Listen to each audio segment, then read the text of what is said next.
All right, guys. Pretty straightforward. I just want to go over some examples of some things we did in class today. So we're going to be going over a compound area in this case. I know we did some perimeter problems too, but IXL has this listed as just an area thing, so that's what we're going to go with. My suggestion to you is just to kind of first, and this is something I think everybody can do, is to break this mass of shapes down into some easier to swallow parts. Just be aware there's more than one way to do things. Some of them are a little bit deceiving.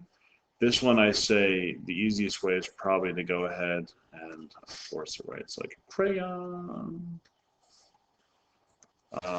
Is to go ahead and kind of make this into a triangle and two rectangles. Okay, and let's go and let's fill in the blanks. Right. What we see, we have this rectangle down here. This is 8 by 7, which means that this is also 7 inches up here. Again, 7 inches up here, 7 inches down here.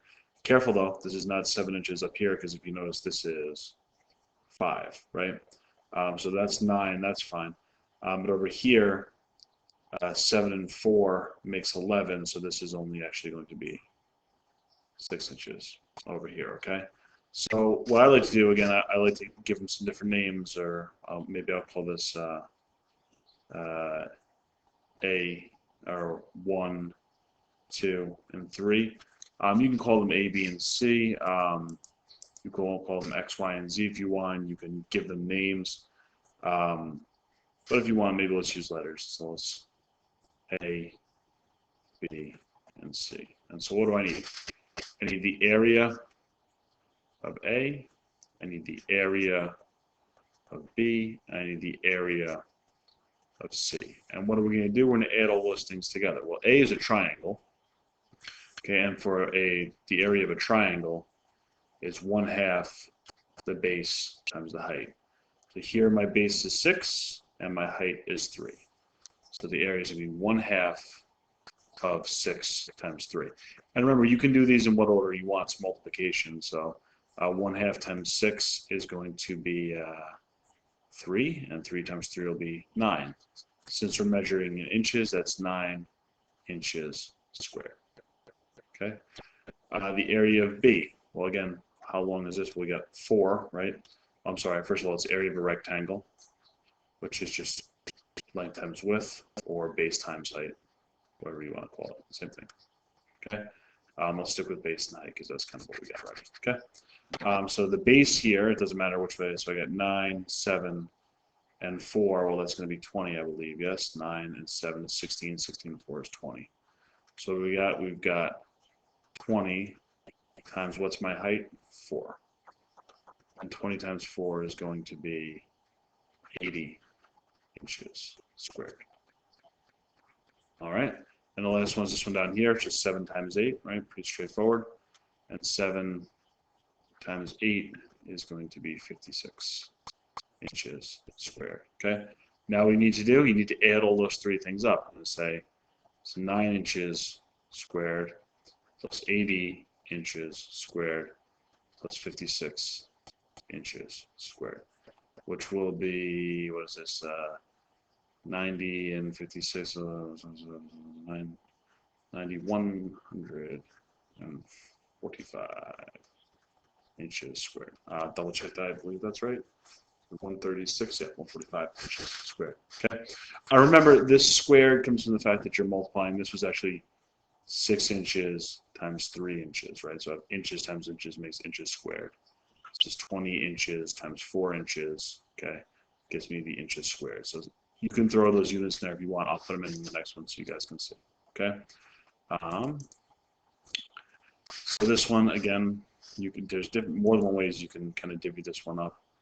I would say probably the most straightforward is to kind of cut it here and cut it here, right?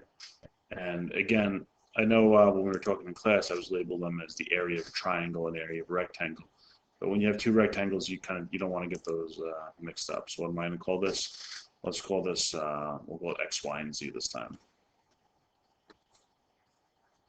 Okay.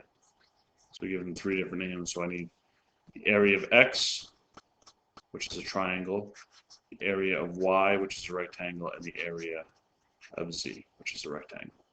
Well, again, a triangle is 1/2 the base times the height. So we have the height, right? This is 90, right? This is your right angle here, so this is your height.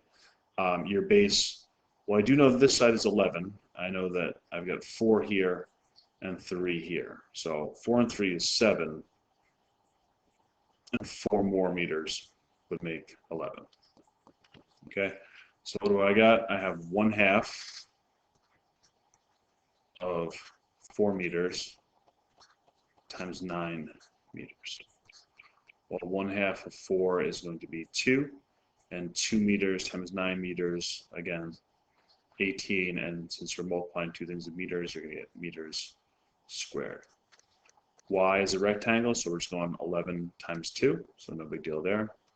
11 meters times 2 meters is going to equal 22 meters squared. The area of Z, what do I got? I get 2 times 8.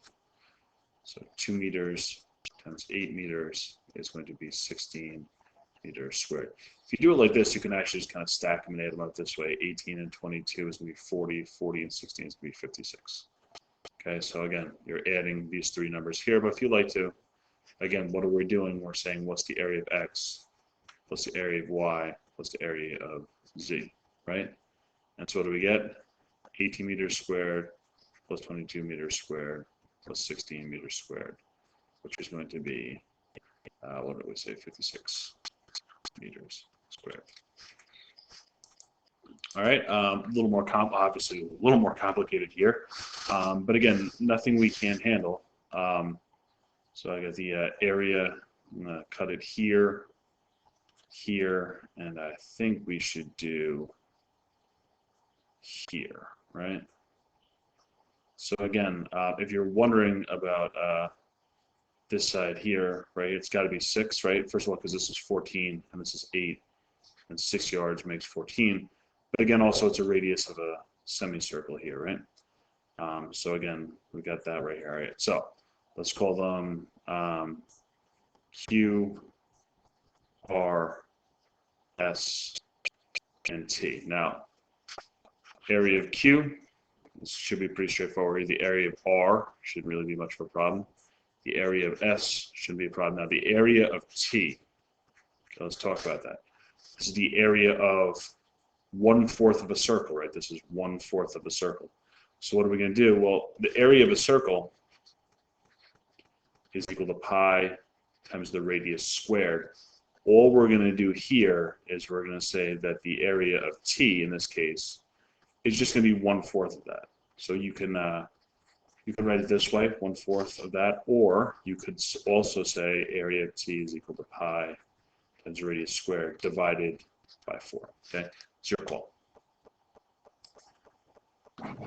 All right, so the area of Q. All right, so the area of Q is going to be 13 times 8, so no big deal there. So if we've got 13 yards times 8 yards. Okay, we'll set them all up and then we're going to knock them all out. Area of R is just going to be 4 by, well, what's this? Well, I've got 5 and 6 is 11, and I know that this whole side is 13. Well, that means that this is going to be 2 yards in here. So what we got? We've got 2 yards times 4 yards. Okay, and our last one, our last rectangle down here, again, we said this was 2, but we also could have just said 14 times 5 over here. 14 yards times 5 yards. Okay, and the last one, our radius is 6, so we're going to say 1/4 of pi times 6 squared. Now, according to them, they want you to use 3.14 for pi, so they're like my least favorite people in the world. But it's really okay because all that's really saying is round to 2 digits in advance, okay? So let's set it all up, okay? If you have a calculator, you want to do this kind of all as one step, that's totally fine. Just be really careful with it, okay? So what are you going to say? Well, I've got 13 times 8,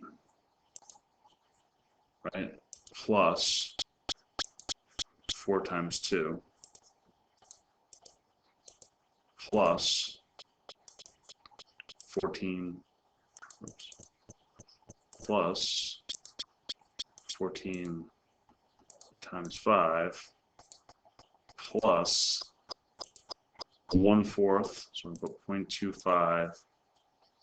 They said use 3.14 times 3.14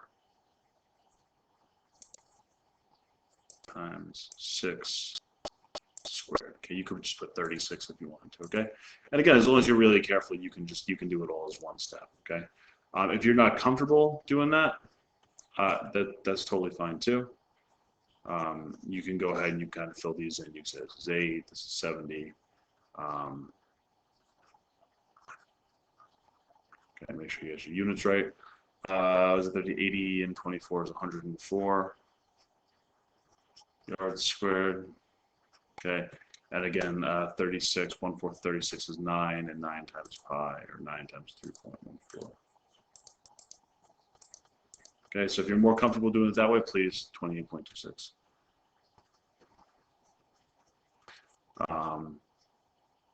That's fine. You want to do it that way, make sure you have your units in your answer. You say yard squared to yard squared. I don't think it really matters. Okay, and this last one over here, again, obviously kind of a mess, but nothing we can't handle, right? So again, let's start cutting some pieces off. Cut this piece off. You gotta be real careful. This is 8 over here, and this is 7 over here. So we might want to cut this one up a little bit differently. So we for sure have to cut off the 2 parts of the circles. And then I think what you want to do is, yeah, I think you're going to make one rectangle here, and just be careful. There's another super skinny rectangle right here, okay? So again, because remember, this is 7 up here, and this is 8 up here. So let's be real careful, and let's, we'll give them some names. We got 1, 2, 3, 4, 5 of them. So let's call them D, E, F, G, and H. Now, be careful. I know your temptation to say it's half a circle, right? Because there's a half here and a half here, but watch. This one has a radius of 10, this one has a radius of 11, so we have 2 different parts there. This was one of the challenge questions, so this is probably about as hard as they can make them for you, okay? So we'll say the area of D equals pi, I'm sorry, 1/4 pi times 10 squared, okay? And again, 10 squared is 100, and 1/4 of 100 is going to be 25. So let's just kind of simplify that to 25 pi yards squared. Okay. The area of E. Again, what do I got? I got 24, right? By, and what's this over here? 9 and 5 is going to be 14. So I got 24 times 14. 24 times 14. The area of F. Okay, watch this. It's real skinny in here, right? So this is a, what do we got?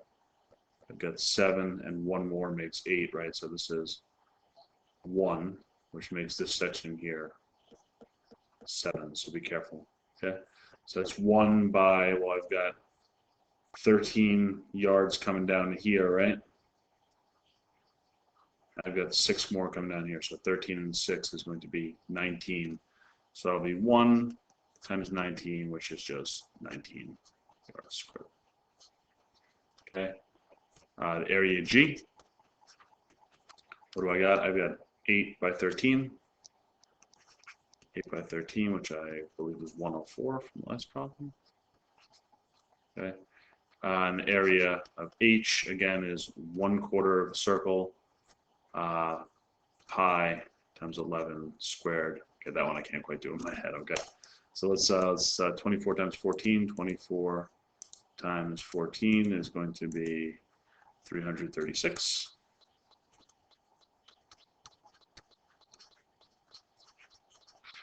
And 11 squared is that 121 divided by 4, or times 1/4, whatever your preference is 30.25. If you notice, I left pi off without evaluating it, and that's just because I have another thing with pi in it So if I want to combine those two first, I can combine them and leave them in terms of pi. So if you want, you could just bam, you evaluate all these, multiply out pi. But what I can say is 25 and 30.25 is going to be 55.25 pi. Okay, so if that helps you, you can do that. If not, okay, and the rest of these I can add up. 104 and 19 is going to be, what's that, 123, 123, and 336 is going to be, what, 459, I think? Okay, and now the good news for us is that we have, we only have to evaluate pi once, so we'll say 55.25 times, they said use 3.14. That plus 459 is equal to that, and that's going to be 632.458. 632.458 yards square. Okay, make sure I do that right. That looks good to me. Okay, so give those a try, and I will talk to you guys tomorrow.